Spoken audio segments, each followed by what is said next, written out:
Welcome to FF time show. இன்னைக்கு சினிமாவில் என்னென்ன அப்டேட்ஸ்லாம் வந்திருக்கு அப்படின்றத ஒவ்வொன்றா பார்க்கலாம். அதில் முதல்ல கூலி படத்திற்கு அப்புறமா ரஜினி அவர்களுடைய ஜெயிலர் 2 படம் தான் வந்து ஒரு பெரிய எதிர்பார்ப்பில் இருக்குது. நெல்சன் அவங்களோட இயக்கத்தில் ஜெயிலர் 2 படம் வந்து எந்த மாதிரி வரப்போகுது அப்படின்ற ஒரு எக்ஸ்பெக்டேஷன் இருக்குது. காரணம் என்ன அப்படின்னா ஜெயிலர் 1 படத்துடைய வெற்றி தான்.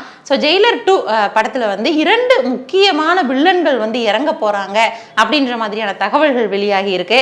ஒருத்தர் யாரு அப்படின்னா நம்ம நடிப்பு அரக்கன் அப்படின்னு கொண்டாடக்கூடிய எஸ்.ஜே. சூர்யா அவர்கள் தான். இன்னொருத்தர் யாரு அப்படின்னா மலையாளத்துல ரொம்ப ஃபெமிலியரான செம்பன் வினோத் ஜோஸ் அவங்க தான். ஸோ இந்த 2 பேருமே வந்து வெறித்தனமான வில்லன்களா ஜெயிலர் 2ல இறங்க போறாங்க அப்படின்ற மாதிரியான தகவல்கள் உருவாகி இருக்கு. So S J. சூர்யா அவங்களுடைய ஆக்டிங் பத்தி நம்ம சொல்லவே வேணாம். அவர் வந்து பயங்கரமான ஒரு வெறித்தனமா வந்து ஒரு ஆக்டிங் வந்து கொடுப்பாரு. ஒருவேளை நம்ம ரஜினி அவங்களுக்கு வந்து வில்லனா அவர் நடிச்சாருன்னா அந்த ஜெயிலர் 2 படம் வந்து எப்படி திரையில வந்து வெடிக்க போகுது அப்படின்றத நம்ம பொறுத்திருந்து பார்க்கலாம். அடுத்த அப்டேட் என்ன அப்படின்னா நம்ம நடிகர் சிவகார்த்திகேயன் அவங்களுடைய 23 வந்து ஒரு வழியா நம்ம பார்த்தாச்சு எப்படி இருந்துச்சு அப்படின்னு. இன்னொரு பக்கம் 24 படத்தை வந்து விநாயக் சந்திரசேகர் தான் வந்து இயக்க போறாங்க அப்படின்ற மாதிரி சொல்லி இருக்கிறாங்க.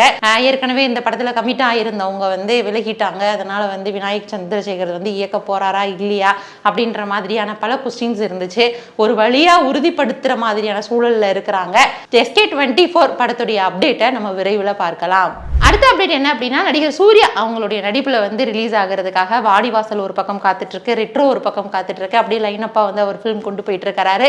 இந்த வரிசையில இயக்குனர் வெங்கி அட்லூரி அவங்களுடைய இயக்கத்துல சூர்யா அவர்கள் வந்து நடிக்க போறாரு அப்படின்ற தகவல் வந்து வெளியாகி இருக்கு. ஸோ சூர்யா அவர்கள் வந்து எந்த மாதிரியான ஒரு ரோல் பண்ண போறாரு அப்படின்றத நம்ம பொறுத்திருந்ததா பார்க்கணும். ஏற்கனவே வாத்தி இப்போ கடைசியா லக்கி பாஸ்கர் படம் வந்து பெரிய அளவுல வந்து ஹிட் கொடுத்துட்டு இருக்கு.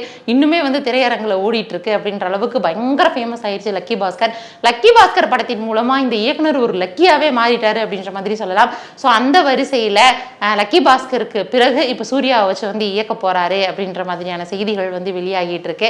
ஸோ எந்த அளவிற்கு வந்து இது உண்மை அப்படின்றது அடுத்தடுத்த அப்டேட் வரும்போது நமக்கு தெரியும். அடுத்த அப்டேட் என்ன அப்படின்னா மரகத நாணயம் படம் வந்து ரிலீஸ் ஆனப்போ நமக்குலாம் ரொம்ப ஹாப்பியா இருந்துச்சு அப்படின்ற மாதிரியே சொல்லலாம். ஒரு வித்தியாசமான ஒரு கோணத்துல இந்த படம் வந்து எல்லாரையுமே ரொம்பவே கவர்ந்துச்சு. அது மட்டும் இல்லாம ரியல் பேராவுமே வந்து மாறிட்டாங்க.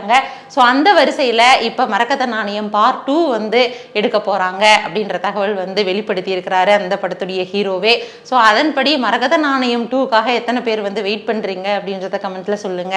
அது மட்டும் இல்லாமல் மரகத நாணயம் படத்தை பற்றி நினைச்சாலே முகம் காட்டு நீ அந்த சாங் தான் வந்து ஃபர்ஸ்ட் எல்லாருக்கும் ஞாபகம் வரும். அந்த படத்தில் எந்த சாங் உங்களுக்கு ரொம்ப ஃபேவரட் அப்படின்றதையும் சொல்லுங்க. ஏன்னா இந்த படத்துலையுமே வந்து சாங்குக்காக வந்து பயங்கர ஒரு வெயிட்டிங்கில் தரமான சம்பவம்லாம் பண்ண போகிறாங்க அப்படின்ற ஒரு செய்திகள் வந்துட்டு இருக்கு. என்னன்றதை பொறுத்திருந்து பார்க்கலாம். அடுத்த அப்டேட் என்ன அப்படின்னா ரீசெண்டா கிருத்திகா உதயநிதி அவங்க வந்து பல படங்கள் வந்து இயக்கிட்டு இருக்கிறாங்க. கடைசியா கூட காதலிக்க நேரம் இல்லை அந்த படத்தை வந்து இயக்கியிருந்தாங்க. ஜெயம் ரவி மற்றும் நித்யா மேனன் அவங்களுடைய நடிப்புல அந்த படம் வந்து ரிலீஸ் ஆகிருந்துச்சு. இப்போ விஜய் சேதுபதி அவங்கள வச்சு படம் இயக்க போறாங்க கிருத்திகா உதயநிதி அப்படின்ற மாதிரி தகவல் சொல்றாங்க. விஜய் சேதுபதி அவங்க ரெட் ஜெயின் ஃபிலிம்ஸோட இணைஞ்சு இந்த கிருத்திகா உதயநிதி இயக்குனர் கூட வந்து ஜாயின் ஆக போறாங்களா என்ன அப்படின்றத நம்ம பொறுத்திருந்து பார்க்கலாம். அடுத்த அப்டேட் என்ன அப்படின்னா நம்ம முத்தையா அவங்களுடைய இயக்கத்துல அருள்நிதி அவங்க நடிச்சு ரிலீஸ் ஆக இருக்கிற படம் தான் ராம்போ.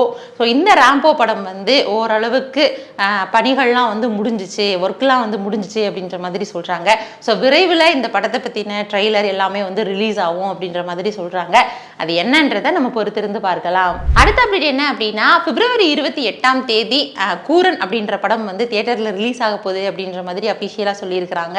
ஸோ கூரன் அப்படின்ற படத்துடைய கதையே வந்து கொஞ்சம் வித்தியாசமா இருக்கும். இந்த கதையில வந்து விலங்குகளை மையப்படுத்தி அவங்களோட ஃபீலிங்ஸ் எல்லாம் வந்து எடுத்து காட்டுற மாதிரியான ஒரு படம் தான். ஒரு நாய் வந்து தனக்கு வந்து நியாயம் கேட்டு ஒரு ஜட்ஜு கிட்ட போராடுது அப்படின்ற மாதிரி தான் இந்த ஸ்டோரியே வந்து மேக் பண்ணியிருக்கிறாங்க. இப்போ இந்த படத்துல இருந்து சில அப்டேட்ஸ்லாம் வந்து ரிலீஸ் பண்ணியிருக்கிறாங்க. இப்போ இந்த படத்துடைய அபிஷியல் ட்ரெய்லர் வந்து ரிலீஸ் பண்ணியிருக்கிறாங்க.